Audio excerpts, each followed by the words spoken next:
আমি অসমীয়াবোৰ আৱেগিক, কিন্তু আৱেগিক হ'লেও আমাৰ আৱেগৰ কোনো কাম নাই আৰু সেই দামো নাই।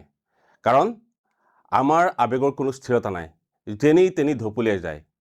কিয় ক'লোঁ? নম্বৰ 1, কংগ্ৰেছ দুৰ্নীতিপৰায়ণ, অপশাসনৰ মাষ্টাৰ, ভ্ৰষ্টাচাৰী বুলি আমি নিন্দা কৰোঁ। আমি উপহাস কৰোঁ কংগ্ৰেছক যে মিয়া মুছলমানৰ ৰাজনীতি কৰে, লুঙি টুপিৰ ৰাজনীতি কৰে কংগ্ৰেছে। আমি গালি পাৰোঁ কংগ্ৰেছক 70 বছৰে একো নিদিলে বুলি। তথাপি অপশাসনত জড়িত থকা কংগ্ৰেছ দলটোক আমি 70 বছৰৰ কথা বাদেই দিলোঁ, আমাৰ অসমত বিগত 15 বছৰ 3বাৰকৈ একেৰাহে আমি সেই দলটোকে শাসনত অধিষ্ঠিত কৰিলোঁ, কাৰণ আমি আৱেগিক। দ্বিতীয়তে, কংগ্ৰেছৰ অপশাসনবোৰ আমি সহ্য কৰিব নোৱাৰি শেষত 83 আন্দোলনত জড়িত কংগ্ৰেছৰ অপশাসনৰ উৰ পেলাবৰ কাৰণে আমাৰ নিজৰ আপোন দল অগপ দলটোকো আমি চৰকাৰ গঠন কৰিবৰ কাৰণে দুবাৰকৈ সুবিধা দিলোঁ। চৰকাৰত থাকিও তেওঁলোকে আমাৰ আশাত চেঁচা পানী ঢলাৰ বাবেই হওক বা আমি বিফল বুলি ভবাৰ কাৰণেই হওক, অগপ দলটোকো আমি বিদায় দিলোঁ, কাৰণ তেওঁলোকে আমাৰ পৰীক্ষাত উত্তীৰ্ণ হ'ব নোৱাৰিলে।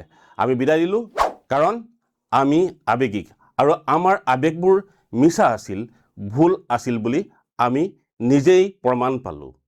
তেনেকৈ আমি বিজেপি দলটোকো দুবাৰকৈ সুবিধা দিলোঁ, কাৰণ আমাৰ আশাত চেঁচা পানী ঢলা কংগ্ৰেছ আৰু অগপই আমাৰ যেনেধৰণৰ জাতিটোৰ উন্নয়ন সাধন কৰিব লাগিছিল সেইধৰণে উন্নয়ন সাধন কৰিব পৰা নাই বুলি আমি অনুভৱ কৰিলোঁ। আৰু বিজেপিক আমি দুবাৰকৈ সুবিধা দিলোঁ আৰু শেষত তেওঁলোকে আমাক হতাশ কৰিলে, কাৰণ শাসনলৈ আহিয়ে তেওঁলোকে দিয়া প্ৰতিশ্ৰুতি অনুসৰি 16 মে'ত বাংলাদেশীক খেদিম বুলি দিয়া প্ৰথম প্ৰতিশ্ৰুতিটোৱে তেওঁলোকে পাহৰিলে। তথাপিতো আমি আমাৰ আৱেগবোৰক জীয়াই ৰাখি তেওঁলোকৰ ওচৰত আমি শৰণাপন্ন হৈ থাকিলোঁ, কাৰণ আমাৰ আৱেগ বুজা হিমন্ত মামাৰ শৰাইঘাটৰ শেষ ৰণখন হ'বলৈ তেতিয়াও বাকী আছিল।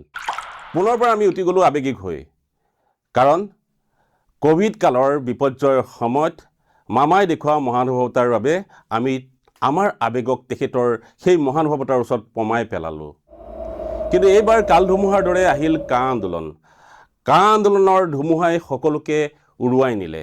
আমি আমাৰ অসমীয়া জাতিৰ প্ৰতিগৰাকী ব্যক্তি কা আন্দোলনত জড়িত হৈ আমাৰ আৱেগ, আমাৰ ক্ষোভসমূহ ঢালি দিলোঁ।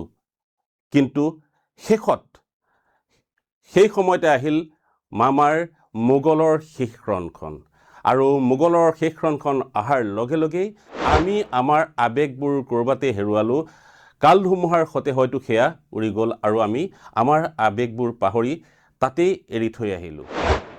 শেষত আমাৰ মৰমৰ হিয়াৰ আমঠু সকলোৰে আদৰৰ শিল্পী, শ্ৰদ্ধাৰ শিল্পী জুবিন গাৰ্গ ডাঙৰীয়াৰ আকস্মিক মৃত্যু, হত্যাকাণ্ড, অক্ষমনীয় অপৰাধ, অসহনীয় বেদনা, সকলো ব্যাকুল, আৱেগবিহ্বল অসম, পৃথিৱীও চমকি উঠিল, জীৱ জন্তু আনকি প্ৰকৃতিও কান্দি উঠিল। আমাক ন্যায় লাগিবই। কিন্তু এয়া কি? আকৌ আৱেগৰ শ্মশান যাত্ৰা। কাৰণ আকৌ এবাৰ মানে আকৌ এবাৰ কিয়?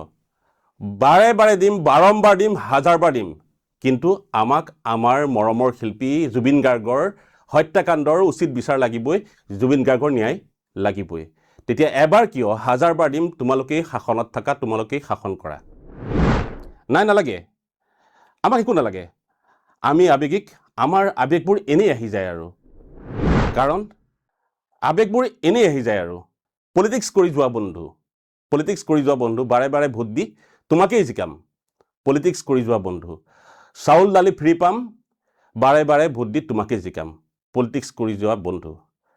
মন্ত্ৰী MLA চব পৰজীৱী মাত্ৰ, মন্ত্ৰী MLA চব পৰজীৱী মাত্ৰ, দেখিবলৈ বৃক্ষ আচলতে যক্ষ।